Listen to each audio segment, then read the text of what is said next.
right, if you'll check YouTube for us, I'll let everybody know we're here. I Hello reckon I out can there do in that. YouTube land. YouTube, YouTube. tube. Let the old folks in the Discord know we're going live. We're actually doing a show tonight. Yep, Ain't that everything sounds good. ain't that something? It's a podcast. It's a pod. What's this podcast you speak of? And how does one cast a pod? All right, I'm good to go if you are. Sure. Here we go in 3, 2, 1.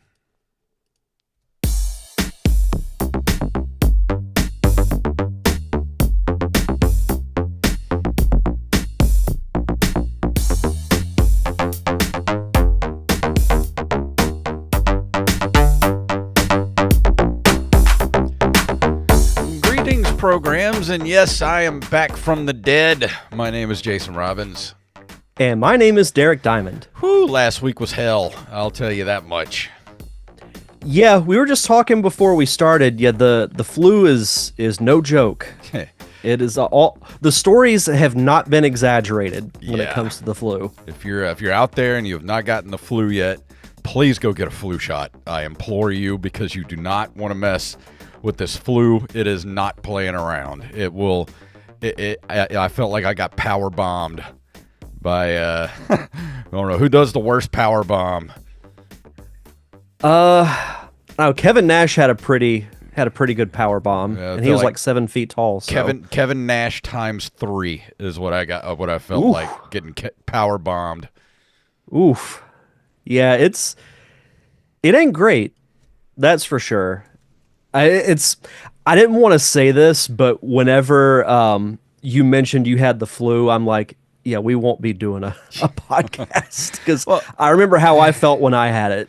Yeah, because I was like, man, I'm still like, it just wouldn't leave. Like I wanted to do a show Tuesday night, but I just couldn't, and then ended up doing Open Micers podcast on Wednesday. But like, man, that was like running a marathon to get through that show. It's just like, man, I was not prepared for that. I bet. Well, we're glad you're doing better. You can have some lingering effects from the flu. Like, I know it takes a while to kind of get your energy back. The cough can be pretty brutal still. See, that's the worst part is the no energy. Like, just walking up and down my stairs, just that completely wipes me out. Like, I get up the stairs, I'm like, I need a nap. Yeah, there's been some viruses going around like crazy, like with the flu. COVID's still around, and people have just been getting sick a lot. Yeah, this flu over the has past been- month or so. This flu has just been going through everybody. I think everybody I know has had this flu at this point. Yeah, well, funny enough, even last night I started to feel a little sick, and I'm like, no, not me. So I took some NyQuil and went right to bed. Yeah. And then I woke up this morning and I still felt a little sick. So I've just been crushing Dayquil since noon. So Well, I hope right you now don't I get it, feel dude. okay. I And hope hopefully, I hope you don't get it. Please no, don't get it. I hope not. Yeah, I thought I really maybe hope not. I would have a little energy to at least play some video games or something last week. I couldn't even do that. Like, I just had no energy to just live anymore. Like, I was like, just put me in the ground. I'm done. That's the best thing you can do, honestly, is not die, obviously, but, rest is really all you can do, because you don't, like you mentioned, whenever I had the flu, I'm like, well, I'll play some games to try and pass the time, but like, you can't focus. You just want to sleep. Yeah, last Sunday I slept till 6:30 that evening and got up and was up for maybe 3 hours and then went back to bed. So I lost a day out of my life because of this flu. That sounds about right. But did you get to play anything this week other than what you're reviewing tonight? Um, no, I've been mostly focusing on Jak II, which I will say this past Saturday was the premiere of my wife's Oh yeah, short yeah, yeah. film. I was gonna ask you that up top. How did that go? It was extremely well. Yeah. We had almost 100 people in attendance, which was pretty crazy. There was one funny moment. So we had the premiere at the University of West Florida, and they've got their own AV setup and everything. And for some reason, my computer wouldn't connect to their projector, so I had to use one of theirs. Which I'm like, okay, that's fine. Tested the movie out, kind of skipped through it just to make sure it would play at the beginning, middle, and end. And I'm like, okay, all's well and good. So then I pull up Spotify and just play some music while people are coming in and whatnot. I go up to the stage, I close out Spotify, the projector screen goes blue. Uh-oh. So I'm standing on a stage in the middle of everybody, and it's just dead silent. And I swear it was the longest 2 or 3 minutes of my life. But as you've learned with most electronics, the best thing to do is unplug them Yep. and plug them back in. And then if that doesn't work, you unplug it again and you plug it back in. And eventually it worked and the movie played. Good. So yeah, it went over really well. It got a 2-minute ovation Wow. after it was over, which was great. We had a That's really awesome. good Q&A with Samantha and the cast. So it was a great night. Yeah. And then went out for pizza with some friends afterwards, and yeah, now all that's left is to put it in festivals, which we'll Yep. start doing in a couple of weeks. Well, cool. I'm glad it went well. And sorry we couldn't go. Even Angelina was like, "Why are we not going to see the movie?" I was like, "Well, I got booked this show like 2 months ago, and I didn't know it was going to be the same night. I didn't do it on purpose." Well, you can't disappoint Mo Alexander. Yeah, I had to be there for Mo, man. It was a good show too, so I'm glad it did it. Good. We passed out a lot of open micer stickers to people at the show, and Good. made some money, so that was nice. Hey, you can't complain about that. That's how you know you're a professional, when you make money. Oh, absolutely. Yeah, and we will be doing another screening locally, probably sometime during the summer. We haven't set a date yet because I want to just relax for for a bit. I swear I slept most of Sunday. Yeah.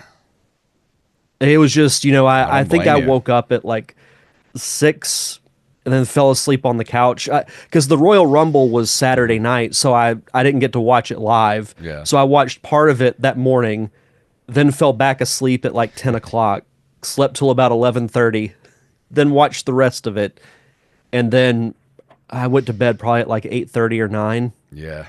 I was tired. I don't blame you. That sounds exhausting. I mean, I know it's been an exhausting couple of months. Like, just even a short film, just trying to get a short film made can take it out of you. And man, I can't even imagine what it's like trying to do like a full length without studio backing, just doing an independent movie. I'm just like, man, I think I might go crazy if I try to do something like that. Oh, I probably would too. But I'm glad it went well, and we'll definitely be over there when y'all do the what not the premiere, but the A screening? a screening. Yeah, Yeah. We'll we haven't set a date yet, but I'll let you know, as soon as we know. yeah. And for everybody wondering, me and Derek are not going to be at Pensacon this year. We talked about it a few weeks ago, and we're just gonna. I think we're gonna skip this year just because we need a rest. But I think both of us deserve a rest, and we're going to take Pensacon off this year. We should be back next year. We'll see. And but yeah, I just wanted to let everybody know that usually we do a live podcast from Pensacon, but we just talked about it and decided that we're just going to take this year off. So sorry about that if you were expecting a live show. Well, there's been a lot going on, with both of us, so Yeah. I think I think it's best we kind of take the year off, but Yeah. we'll see what the future holds. But we did miss last week, so we got a lot of news to get to. You So- added more since I looked at Yes, it. I I see. did. You're ready to get to it? Let's do it. Here we go.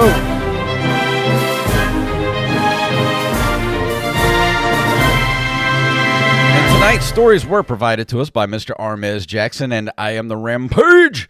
And if you have a news story you'd like us to cover, send them to nerdcaveretro@gmail.com. And the first story is from NintendoLife.com. Switch 2's mouse support is exciting, but which current games might also benefit? Prior to the official release of the Switch 2, one of the late game leaks revealed that the Joy-Con controllers would now house an optical sensor on the side, leading many to theorize that the console will support mouse functionality. Let's see. Then blah, blah, blah, just talking about the thing, and they said, so we've assembled a handful of Switch games which could be a good fit for some mouse-like functionality. We're limiting this to actual current Switch titles, not hypothetical future releases. So one of them they said it might be good for Super Mario Maker 2, which seems to me like that would be a perfect fit for a mouse. Mm-hmm. Also Splatoon 3. I don't know. I used to play a lot of Splatoon 3, thanks to Bethany Fox, who loves to play that game too. I don't see how. Well, maybe. I don't know. I'd have to try it just to see. I think it would depend on what you would use the mouse for. Yeah. Because it's like a first-person, not a first-person shooter, it's a third-person shooter, so I don't know how well a mouse would work with something like that. Disco Elysium. I've never played this game, but I've heard a lot of good stuff about it. I'm really interested to play it, but I don't know too much about it. Here's one that is close and near and dear to my heart, Roller Coaster Tycoon Classic. Oh, I love me some Roller Coaster Tycoon. Yeah, that's a no-brainer. Oh, yeah. If the Switch 2 is going to feature a mouse, yeah, I mean, like, that's perfect. Return to Monkey Island. Yes, it's a point-and-click adventure, of course. And this one, yes, please. Sid Meier's Civilization 6 on the Switch. Now, this game is really well optimized for the Nintendo Switch. I have this game. I love it. Play it all the time. But there are some times in the game where I do wish I had a mouse, and this would be the perfect use case for a mouse on the Switch. Agreed. And then a couple more. Quake 2, Aka R. I don't know what that is. Have you ever played Aka R? Looks like a psychedelic futuristic game. Yeah, it's probably art. Atari. I've never seen this before. I haven't either. The World Ends With You. Danganronpa Decadent. I don't know what these are. I've never even heard of some of these. Yeah, World of Goo 2. That sounds good. Stardew Valley. Yes, Stardew Valley would be great to have mouse support. That's just some games that they put on here that probably would do well with a mouse peripheral type thing. And I agree with that. Some of these games really, they don't need it, but it would enhance their play value. I know they didn't mention hypotheticals, but you want to know what the first game I thought of was? What? And it's the only Nintendo game I could think of that used the mouse. Mario Paint 2. Oh, yeah. How Remember the Super smart Nintendo would that mouse? be if Nintendo comes out with a Mario Paint 2? I dug Mario Paint I did back too. in the day. I know it's a little bit divisive, but I enjoyed Mario Paint. It would just be a fun, little thing to do. There'd be some people that I think would get Mario Paint 2 or get excited about it. Oh, I'm sure. Let's see. Our next story comes to us from TimeExtension.com. Sega's retro channel Sega Forever appears to be rising from the dead. A short time ago, we reported on the fact that Sega's retro-focused channel Sega Forever had been dormant since August 2023 and was seemingly dead. Initially launched to promote the company's range of classic titles on smartphones, Sega Forever morphed into a preservation project which truly celebrated the amazing history of the Japanese veteran. The Sega Forever Twitter account regularly posted high-res artwork from the company's vault, and one of the last things promoted before it went dark was the amazing restoration of the Sonic statue that used to stand in the London branch of Sega World. As spotted by @MasteredRealm on Twitter, the Sega Forever account has been rebranded, which suggests that it's about to be revived. However, at the time of writing, no new posts have been made. I'm pretty sure since this article came out, Sega has come out and said that they want to do a Netflix style um, uh, online, library, which is cool. But does Sega have a deep enough library to do something like that? Really? Well, it also says here, and we've mentioned this on previous episodes, that Sega is currently working on revivals of several key brands, including Golden Axe, Crazy Taxi, Streets of Rage, Shinobi, and Jet Set Radio. Like, Sega does have some decent properties, but outside of Sonic, they haven't really been Yeah. pushing anything for a long time. And I love Sonic as much as anyone, but those games will only get you so far because there's been so many Sega like Sonic collections for the GameCube, for the PlayStation, for Xbox. Well, not Like only that, but almost we every already Sonic game has been re-released at some point. not only that, but we already have Sega Genesis on thing on the Nintendo Switch online. So what's going to happen to that? I mean, I think it's worth a shot. My expectations aren't very high, but I hope it works out. Like whatever Sega's going to do, I'm going to support because Yeah. if you want it to succeed, you got to buy their stuff. And here's the thing: it better not be like $15 a month. It better be like $4.99 a month or something like that, or a yearly subscription for like $30. It better be something like that because if it's anything more than that, nobody's gonna pay that. I'm sorry, they're just not. No, and to be perfectly honest, I don't think I would either. Even if they put from day one all the Sonic games. Like I have them for the GameCube. Yeah. They're on some of them are on the Switch. I have the some of Sega them. Mini that has Yeah. most of the games I want to play on it. Yeah. So I don't know. So- This is risky to me. It is, but I'm very curious to see exactly what they do. Yeah.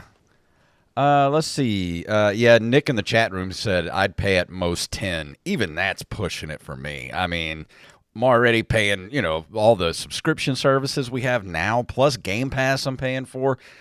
And I still haven't even renewed my Nintendo Switch Online because can't justify getting it right now. So, like, even Game Pass at $15 a month is like, whew, that's pushing it. And that's Game Pass. Mm-hmm.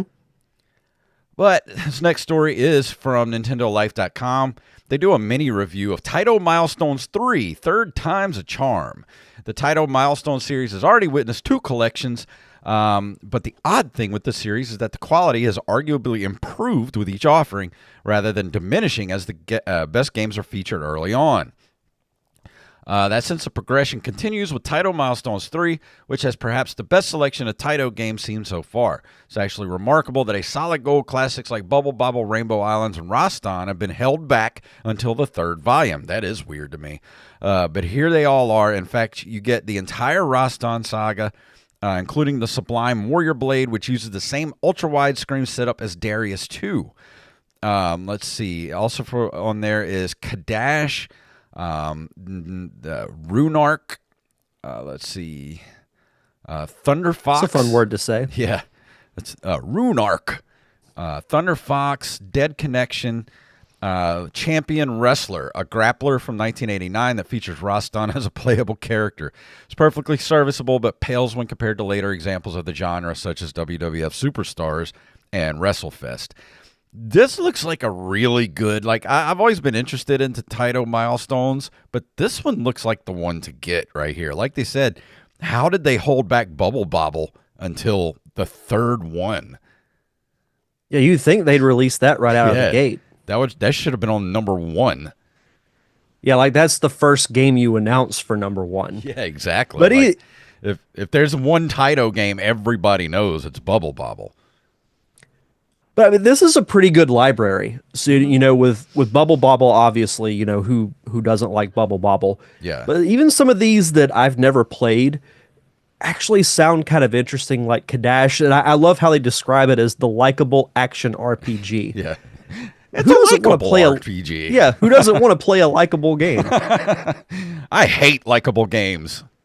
I hate Kadash. But no, this does sound like a pretty decent collection, so might look into this. Let's see. Our next story comes to us from the otakuauthority.com. Nintendo Switch Online adds 3 SNES titles. You don't say. Nintendo has added 3 more titles to, of course, the Nintendo Switch Online SNES app. The 3 new titles are Fatal Fury 2, a 1992 release follow-up to SNK's Fatal Fury Kings of Power, a 2-plane side-scrolling fighting game. Super Ninja Boy, a 1991 action role-playing game released for the Super Nintendo. It features random encounters with a side-scrolling battle. And Sute Hakun, a 1997 action puzzle game. Never heard of that one. I've heard of Fatal Fury 2. I haven't heard of the other 2. Super Ninja Boy sounds kind of interesting. It makes me think of Super Meat Boy. Yeah, I might try. As far as the title I'd like goes. to try that out. I don't remember that much at all. I've heard of it before, but I really have no memory of it at all. I mean, I'm sure it's no side pocket, but Yeah. then again, what is? I'm never going to let them live that down. Yeah, no kidding. Side pocket, really? I thought about reviewing it one week just to be a jerk. Yeah. This next story is from TimeExtension.com. Cronella's Mansion is a Maniac Mansion-style point-and-click coming to various retro machines. There's an update. Earlier this week, Stranus released the first set of demos for the Maniac Mansion-inspired point-and-click adventure for the Game Boy Color, Game Boy Advance, and Nintendo Entertainment System versions of the game. The demos are currently available to download from itch.io and cover the opening of the game, with the protagonist Tommy rushing to the mansion after getting a strange call from their brother Norbert. Players will be able to explore some of the areas outside the mansion, speaking to NPCs and collecting potential puzzle items, the idea being to uncover more about the disappearance in the area. Demos for the SNES and PC are also expected to be released in the coming days, with Stranus reportedly planning to launch the game's Kickstarter campaign 2 weeks from now. So if you want to go check this game out, just go to itch.io, and the Kickstarter campaign is going to be happening soon. And this looks cool, and I think I want an NES copy of this game. I love when games offer like physical copies of like an NES or a Super Nintendo edition of the game. That's just cool. Yeah, I mean, it looks like Maniac Mansion, just like a little more updated. Let's see. I'm looking at their... Okay, so the Kickstarter hasn't launched yet. It launches, tomorrow. Let's see. That's pretty cool. Yeah, it's Kickstarter.com. Just look up Cronella's Mansion. That's Cronelas Mansion. And that'll take you to the project. And it starts tomorrow. I like the artwork too. This It's looks really so cool looking. cool. This is awesome. Yeah, this gives me nostalgia just looking at it. I was about to say this looks like it would be right up your alley. Oh, I'm so for this. You might have to keep up with this. Mm-hmm. I am going to bookmark this.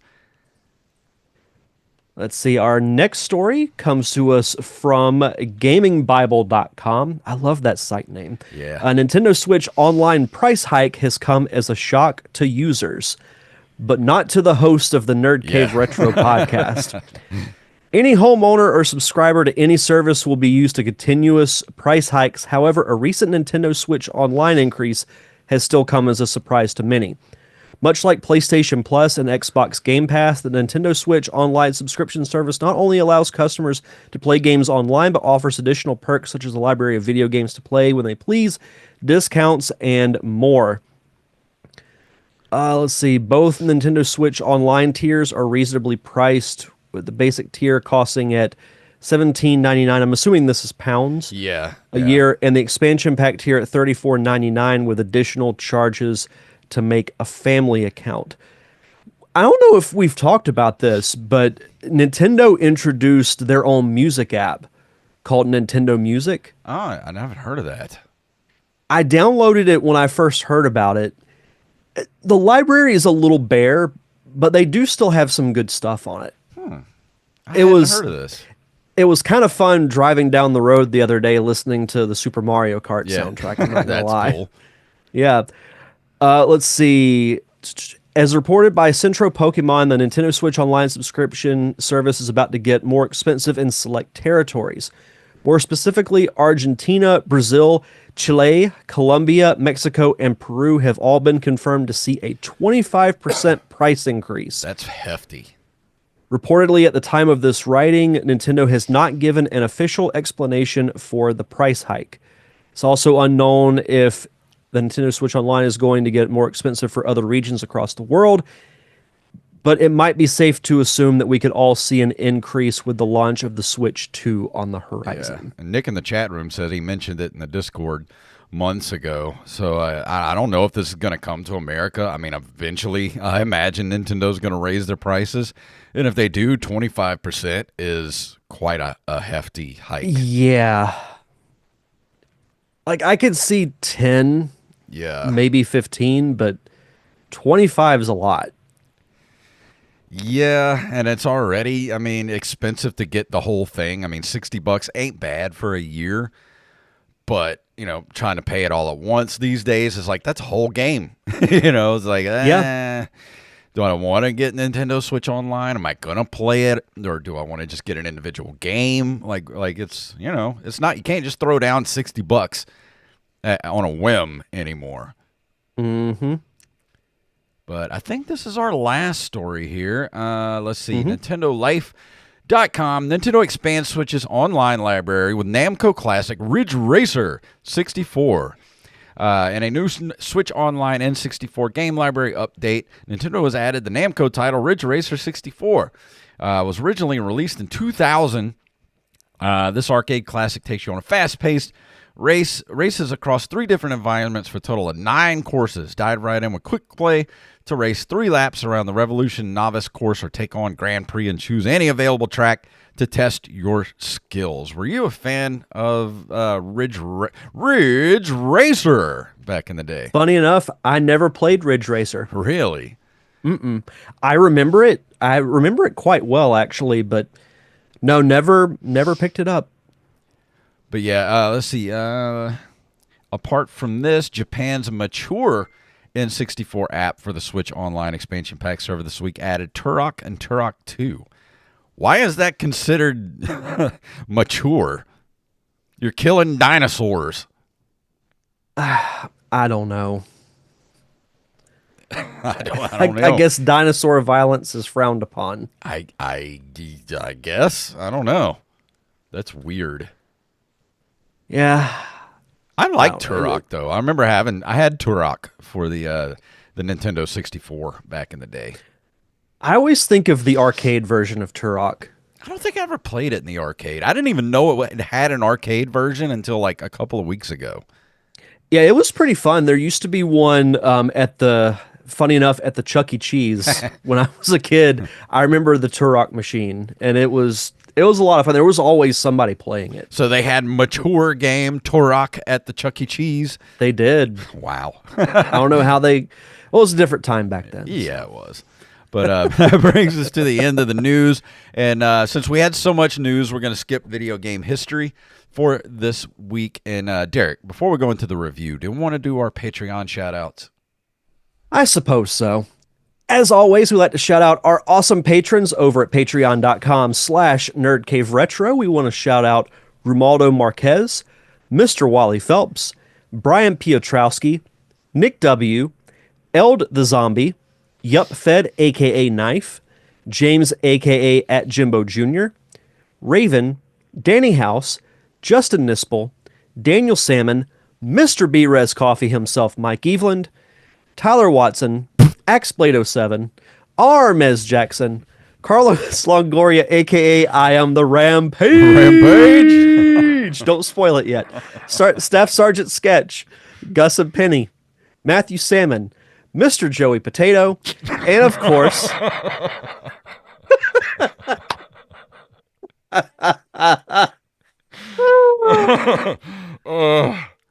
There's a funny story behind that. Yeah. And Mama Diamond.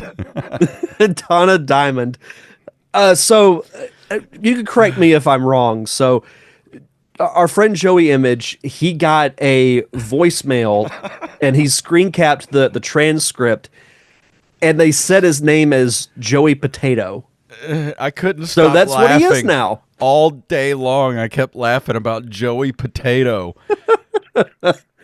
If he ever comes to the South, we're going to call him Joey Tater Chip. I told him, I was like, dude, that is your name from now on. I will not ever refer to you other than Joey Potato from now on.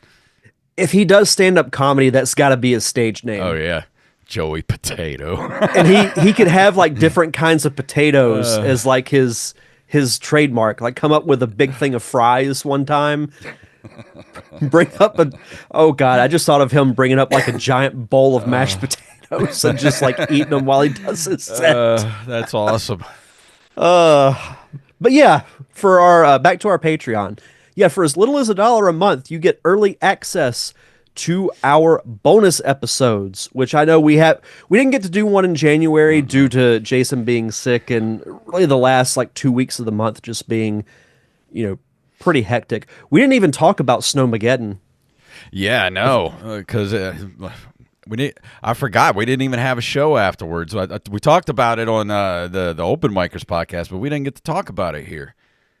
Yeah, no, well, I mean, we could go more in detail, later on if we have time or save it for next week. But yeah, we got snow around here. Yeah. But yeah, we'll be doing a bonus episode sometime in February. We haven't set a date yet, but we will get one in for this month. And you also get your own RSS feed with 0 ads. You get to hear our wonderful conversations completely uninterrupted for as little as $1 a month. So if you want to be a part of our awesome Patreon community, just head over to patreon.com/nerdcaveretro. And for new patrons, be sure to send us your social media info so we can give you a proper shout out. And tonight we're going to be talking about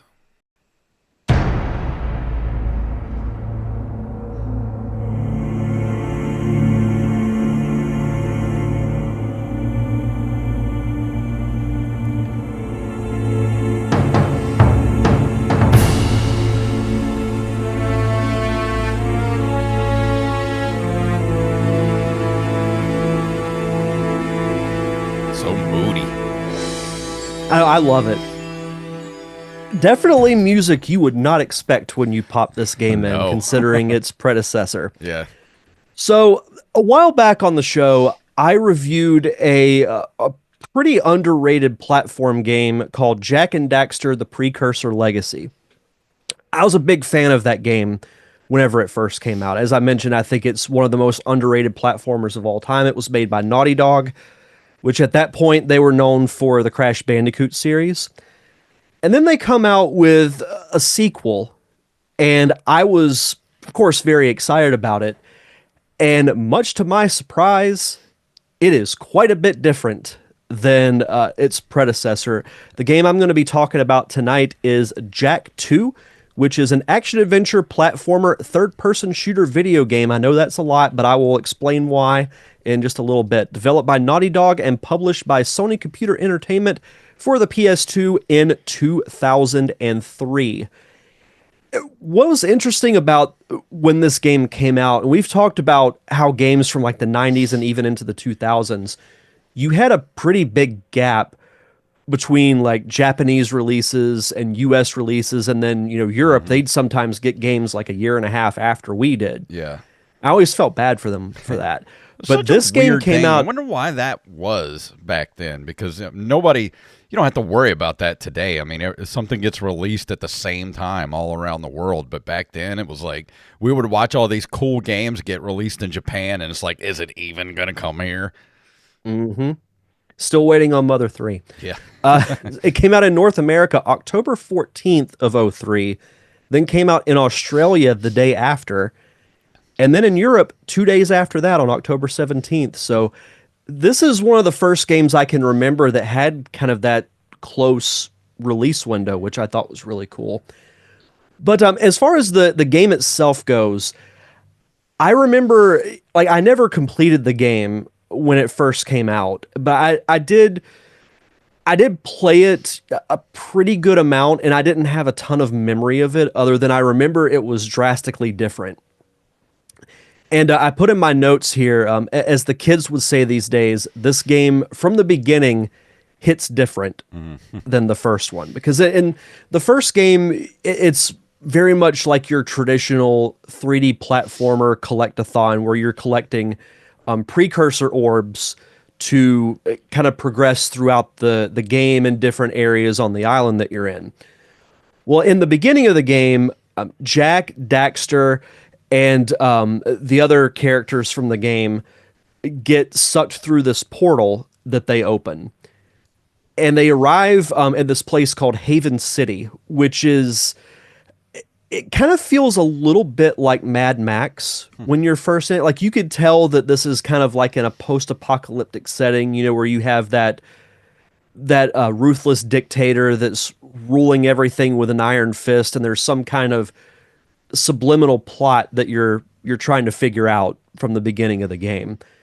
So from there, it progresses into quite a different type of game. So Jak is captured and he's imprisoned for 2 years, and he's experimented on with this thing called dark eco, which is this eco is a different it's like an energy source, and there's different kinds that you use in the first game. Like green eco replenishes your health, and there's dark eco, which damages you. And it completely changes him. Like, you can absorb dark eco, and once you get a certain amount, you turn into like this giant pink, like, it's almost like a cross between a bug and the Hulk, where you're almost like invincible and you can just go Hulk smash on everything. So from there, you know, it's got a little bit of a different dynamic, but their platforming aspect is still there because you could do all your moves from the first game. But what's different is in the first game, Jak doesn't talk at all. He's like Link. He's like your silent protagonist. Well, he does in this game, and he's pretty much angry the entire time. And then he starts dropping profanity. And then Daxter, who's your little, he's called an osset, I think. He's almost like a rodent type sidekick. Think of like Timon from The Lion King. Yeah. Where he's always, you know, like cracking jokes and whatnot. He's basically Jak's voice in the first game. He's making, you know, he's saying curse words. He's checking out women's boobs. It gets pretty mature pretty quickly. So I'm like, okay, this is definitely different from the first game, for sure. Max Casella did the voice for Daxter, and if you don't know who that is, he was Doogie Howser's little sidekick buddy. I didn't know he did voice work. It's kind of fitting that he voiced the Daxter character. Yeah. And Nick W in the chat says, I've beaten Jak II several times. It's pretty much like GTA except for kids. And it's very challenging. And I put this in my notes too. This game is like a combination of Mad Max due to the storyline, because you're experimented on by this character named Baron Praxis. Did you see who his voice is? Let's see. I can't remember the guy's name. Let's see. Oh yeah, Clancy Brown. Yeah. That's right. Yeah. There can be only one. There can be only one. Now, Clancy Brown is a legend. I mean, he was in, of course, Highlander, The Adventures of Buckaroo Banzai, Pet Cemetery, Shawshank Redemption. I forgot he was the voice of Surtur in Thor Ragnarok. Oh, really? I didn't know that. Yeah, he's been in one of the Dexter spinoffs, so he's pretty well known. And of course he's Mr. Krabs. He does a great job as the voice of Praxis. He's actually a really good villain, in my opinion.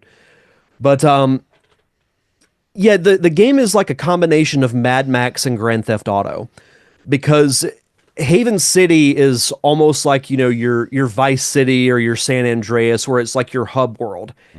And instead of collecting precursor orbs, you can do missions. And you can also steal vehicles, which is kind of cool. But the thing is, if you do, then what's essentially like the police force Huh. will come after you. And it plays this really cool, like military type music when you're getting chased So down. is this a platformer? Like, because I never played any of the Jack and Daxter games, and I don't know too much about this one. So, but just from what you're describing, like I can't really put my finger on if I've played anything like it before.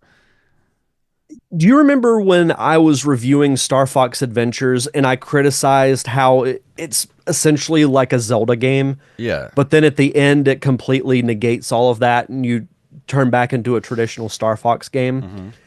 This does the genre flip the right way because it starts out as essentially a platformer like the first Jack and Daxter. It's like a 3D platformer, just with the addition of being able to turn into Dark Jack, which Nick W pointed out in the chat. But at some point, you get a gun, and then it becomes like a third-person shooter.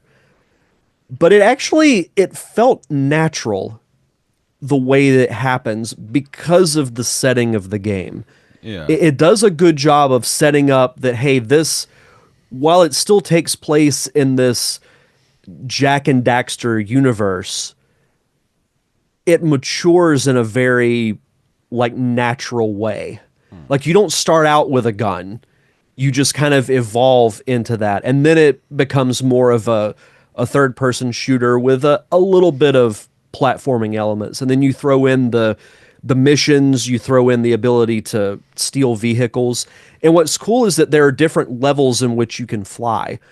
You can fly like really low to the ground where you can pretty much run over anybody. Yeah. Or you can, fly up high in the air and yeah, you might worry about running into other vehicles, but yeah, you pretty much, do missions and side quests. Like you have your main missions, obviously, where you're kind of trying to figure out exactly what Baron Praxis's ultimate motive is. But you have other side missions too that you can do. So Yeah. it gives it a lot of replayability, in my opinion. But Sounds like something I might enjoy. I was looking on eBay, and you can pick up a copy of this for between 10 and 12 bucks. So I might actually order a copy of this off of eBay if I can't find one like at a thrift store or something. yeah, you should. I'd be curious to see what you thought of it, especially if, say, you started out with this one and then went back and played the original, or vice versa, which I would probably. No, I think you'd actually like Jak II more than the first one, because the Yeah. first one's just kind of. It's your basic platformer. Yeah. It's a good game, but But I'm I a liked- sucker for a Mad Max type of world. So oh, for sure. And kind of the main story is that you join this. It's like an underground resistance called the Underground, where you're working with them. First, you have to earn their trust, so you have to do certain objectives. So, like, you have to go up to this old abandoned tower and steal this flag, and then bring it down. Feel like we might have a guest appearance on the. Oh, it's a kitty. buddy, say hi, everybody. Hi. kitty. Our ratings just went up 300%. Yep. I don't think Because- he likes being on camera. Here you go. Oh. That's okay. Neither of my dogs do either. He's getting fat, man. We got him. He was like 2 pounds when we got him. He's like 8 pounds now. Nothing but belly and tail. That's all he is. Happy, healthy kitty. Yeah. But yeah, so you join this resistance and you're working with them to try and figure out what is going on with Baron Praxis. And then you run into the other characters that from the first game whose names I can't remember off the top of my head. I know that it's in here somewhere. I was trying to look up under the, Oh, Samos and Kira. Samos is a green sage. So like I mentioned, you had the different Oh, yeah, types yeah, of yeah. eco. Samos basically raised Jack from childhood. And I won't spoil it because I know you've mentioned that you want to play the game. There's a bit of a twist when it comes to where you are and what year it is in the game compared to the original one. There's some, to use a Doctor Who quote, there's a little bit of wibbly wobbly timey wimey stuff. that goes on, which actually adds a really cool twist to it. Oh, Chuck says, have to show you my half feral tomcat that's 16 pounds. Holy cow. Wow, that's a big kitty. Ain't messing with that kitty, that's Hey, for you sure. know, it's weird talking about this. I have a memory of at the time I was living with a friend of mine, and I had a original Xbox, and he had a PS2, and we used to rent games and stuff for each of the systems. And I remember maybe renting this once from Blockbuster, and I think I may have played this for a little while back in the day, but I don't remember much about it. Yeah, it's one of those games that I don't know if revolutionary would be the right word to use, but maybe underappreciated would be, because Yeah. we've talked about games that try to fit in multiple genres and it just doesn't work. Yeah. But with this, it does. Because I know these Jack and Daxter games were heavily advertised back in the day. I remember it might have been just Jack and Daxter. I remember seeing commercials for it all the time. Oh, yeah. I remember the first game being advertised quite a bit, and that's what led me to want to play it. That, and I knew it was made by Naughty Dog. And I loved the Crash Bandicoot games when they first came out. So to me, it was kind of a no-brainer. Yeah. But yeah, I actually liked this game quite a bit, and that was, I guess, the one positive about not doing the show last week, is that it gave me more time to play it. But I will say that the character work and the story work, it's usually not a strong point of your platforming games. Yeah.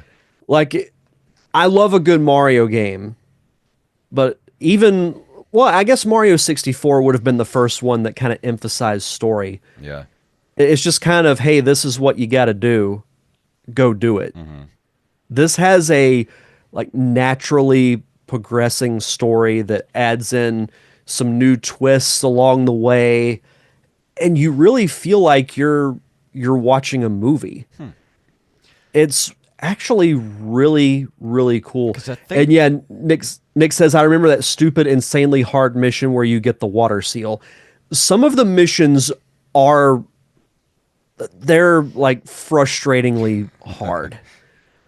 But it rides that fine line between being difficult and you Yeah. want to keep playing, or you just throw your controller down and say, screw it, I'm not playing this game anymore. It's a very thin line to walk.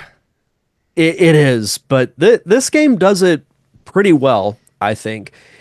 And you played the opening track, and I did want to comment on the music. It's not bad. Like, there are some tracks that I like. My favorite is probably the track that plays whenever you're being chased by the enforcers of Baron Praxis, because it has that kind of upbeat military kind of beat to it. Yeah. But the game is more like an ambiance type thing, like in your Breath of the Wild or Tears of the Kingdom, Yeah. where it fits the mood, but there's not really going to be that iconic track that stands out. Yeah, he says there's a lack and yeah, of checkpoints in the Yeah. missions, which make them hard. That kind of sucks. I hate when they're stingy with checkpoints. Yeah, and that adds to the frustration for sure. And I also think graphic wise, the game was about as good as you're going to get graphics wise on the PS2. The PS2 is, I put that in the era of studios were figuring out how to make things not look so polygonally like on the Yeah. PS1 or the Yeah. N64. That's when we were getting into the good looking 3D games. This And is actually around that time when I start to notice when things just start looking better and are able to hold up a little better. Around 2003, 2004 is when that starts to happen. yeah, no, I totally agree. And, overall, I had a lot of fun going back and playing this game because, as I mentioned at the beginning of the review, I did play it when it first came out, but I never completed it just because at the time I didn't like it as much as the first one. But I think now that I'm older and I can appreciate the storytelling aspect of it and the fact that it successfully metamorphosizes from one genre to another and it works is really cool. And it makes me even more excited to play the third one because I have not played the third game at all. I haven't seen an ounce of gameplay of it. I don't know what the story's about, but I will play it probably later this year and do a review of it because I got the Jak and Daxter trilogy on sale on the PlayStation Store a while back. I think I got all three for like $10 or something like that. So as far as the review and the reception goes, it received generally positive reviews according to Metacritic. IGN gave it a score of 9.5 out of 10, saying Naughty Dog weighs in with heavy guns, a dark story, and mature content. And unlike pretty much every other platformer in the world, the story here is filled with characters who you'll either love or hate. It's the story that gives the game the feeling that it's an adventure like Indiana Jones or even Max Payne. Jak is far more likable now that he speaks, and the fact that he's pissed off and owns honking big guns weaves in an unmistakable new level of emotion into the narrative. And that's a great thing too, is that, yeah, once you get your gun, you do get upgrades for it. It's not just like, here it is, and this is what you've got for the rest of the game. You can do missions where you'll get upgrades to your weaponry. Yeah. Which is really nice. And Nick says the third one is solid, definitely not as hard as Jak II and has more weapons. So I like the sound of that. Game Informer gave it 9.25 out of 10. GameSpot 9.1. PlayStation Magazine 7 out of 10. Why is it that like Nintendo Power would give its own games considerably lower scores than like an IGN or an EGM? Maybe to not seem biased. Like, I get that, but like a whole 2.5 points lower, that's a bit much, in my opinion. Well, there's two different magazines. There's the official U.S. PlayStation magazine, which gave it a 7 out of 10. And then there's PlayStation, the official magazine, which gave it a 10 out of 10. So you can't have two official magazines. Which one's the official? They have official in the name, but they're two different PlayStation magazines. Oh, I would have come out with a third one and called it the officially official PlayStation magazine. And then XPlay gave it a 4 out of 5. And then it also won IGN Editor's Choice Award in 2003 and GameSpot's Editor Choice of 2003. I will say if you're a fan of an action type game with good story, I would definitely give this game a shot. I have not completed it, but I will say from what I've played of it, I will give this game a solid 9. Nice. I love the storyline. I love the fact that it's a combination of like your Mad Max. It does have that kind of Indiana Jones adventure feel to it. Yeah. And the fact that it does something that to me is very rare, and that is successfully merge different genres together. Because as much as I love platforming games, I feel like it's more difficult to put something else in a platformer. Mm-hmm. Because you essentially take the platformer element away. Yeah. But in this game, it doesn't. And I really like that. And it makes me really excited to play the third one. And you know, as Nick mentions in the chat, it does have humor in it still. Like, yeah, it's a dark setting, but thankfully with the inclusion of Daxter still, you still have that element of funny to it. Like, he's trying to be the lighthearted tone in a very dark world, which is really cool. So it says here, I would absolutely recommend Jak II. It says here in 2017, it was made available to play on the PlayStation 4 via emulation, featuring high-definition graphics and trophy support, and later became available on PlayStation 5 through backwards compatibility. So I may have to see if I can get it on PlayStation 4. Yeah, you can. That's where I've been playing it. Oh, okay. Well, that's when I got the when I got the trilogy on sale, it was through the PS4. Oh, okay. Okay, cool. Yeah, so That's good to I know. would definitely check it out, and I'll be playing Jak III later on this year. Awesome. Well, that's going to bring us to the end of the review, and coming up, we got a lot of stuff on the docket here. We're coming up in the next couple of months. Derek's got a lot of games he's going to be reviewing. I'm going to be reviewing Duke Nukem 3D next week, so we'll see. I can't wait. I have to bring a lot of bubble gum so I don't run out and have to kick somebody's ass. And then we also have WrestleMania month coming up soon too. And Derek's got his games in there, and now I need to find out what I'm going to be playing for WrestleMania month too.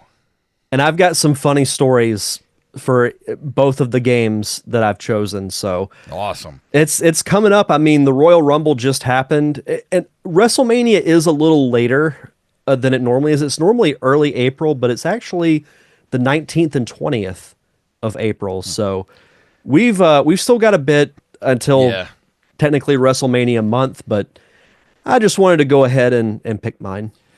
But if you're looking forward to some Duke Nukem, that's what we're going to be talking about next week. And Derek, what's you got anything planned? You've been planning the premiere of the movie now. What do you got? Sleep mostly. No, so we will be submitting it to festivals in a couple of weeks. Funny enough, as soon as we get done with the show, I'm going to post some photos from the premiere. So you can check them out at Facebook and on Instagram at Plain Jane Movie. And we also did drop the trailer last week, which you can watch on both those platforms. So check out the trailer, check out the photos from the premiere, and then in the next couple of weeks, you'll hopefully start hearing some festival news. Awesome. And go check out the Open Micers podcast at Open Micers on Twitter. Well, I'm not Twitter. Don't go there anymore. It's Open Micers podcast on Instagram threads. Last week, we talked to a guy named Fedden, who is really big into doing comedy in the VR world. So if you're into VR, check out that conversation. It was really cool and kind of eye-opening about, the digital world that exists that I have not been a part of. That's interesting. I'll have to check that out. Yeah, and also I'll be making our vlog soon too. We recorded a bunch of footage from this last weekend when we were opened up for Mr. Mo Alexander. So that's going to be dropping in the next couple of weeks. So, but you got to be a patron over there to get a hold of that. So if you want to be a patron here or there, that's fine. We would love for you to be a patron here because you know why? Because you support the show and you'll get all kind of stuff like what are we doing this month? We're doing we're going to be doing our round table for Mr. Belvedere, and we're going to be doing something special. We're going to be doing a one-off D&D campaign with Mr. Wally Phelps here soon. Oh, that's right. Yeah, that's I've never played D&D before, so this is going to be like a whole new world for me. It's been a long, long time for me, so this ought to be really fun. Yeah, I'm looking forward to it. I know very little about D&D, so excited to learn as we go along. But that's going to bring us to the end of the episode, and that's going to do it. And let me go ahead and play our music here if I can find it. Man, we got a lot of stuff in the soundboard. I gotta clean some of this up.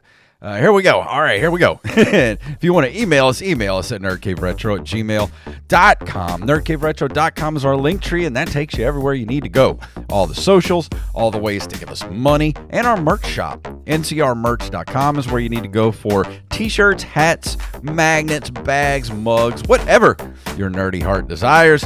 And if you can't do that, I understand times are tough.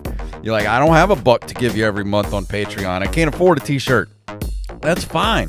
Go leave us a review and or a 5-star rating on all the podcasting platforms. So, Derek, please tell them what it's all about. May the way of the hero lead to the Triforce. Yes.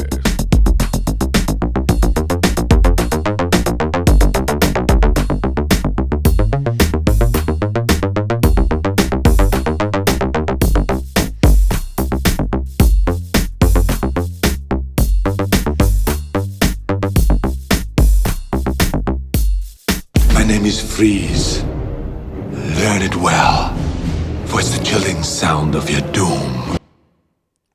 And that was an episode. I love the Freeze quotes. Nick, what is your suggestion for a round Yeah, I'm table? curious about that. I would like to know. Yeah. But By the way, I watched. Speaking of that soundbite, I watched Batman Forever again yesterday. Oh, yeah? Such an underrated movie. I know, it's still good. Oh, dude, you need to go. Do you ever watch Adam Savage Tested? His he's got which YouTube channel is it? Let me look real quick. Let me go to YouTube because you've got to watch this video he put up of an unboxing they did of the 1/6 scale 1989 Batman that they did. Where why can't I find anything? I don't like looking up YouTube on the browser. I can't find anything. Oh, here's history. Here we go. Let's see. It's go to Adam. Yeah, Adam Savage is Tested. Is his YouTube channel, and he unboxes the Batmobile from Batman 1989. Dude, I want one so bad. That's awesome. It's so cool. Yeah, I've started getting back into reading that Batman Resurrection book. I want to get that. I found out that there's going to be another sequel to it. Ooh. Called Batman Revolution that's coming out in the fall. I would love if they did a Burton-verse Mr. Freeze. Oh, how cool would that? You know, why don't they just do Heart of Ice as an actual movie? Because it makes too much sense. Even a Robert Pattinson Batman would be pretty good for that. I know it's rumored that Mr. Freeze is going to be the villain of the Robert Pattinson Batman sequel. I mean, I would just adapt Heart of Ice. That show, that script was so good. I own it like on everything, like DVD, VHS. I own like two VHS copies of it. It's so good. Best arc on that whole show. Yep. Let's see. He still hasn't answered yet. Well, Nick, if you send us a message, either on a email or wherever, Threads or Facebook or whatever, send us your roundtable suggestion because we could always use more suggestions. Or in the Court of Dis. Yeah, that too. But we're gonna go ahead and get out of here. Thank you all for hanging out with us, and we will see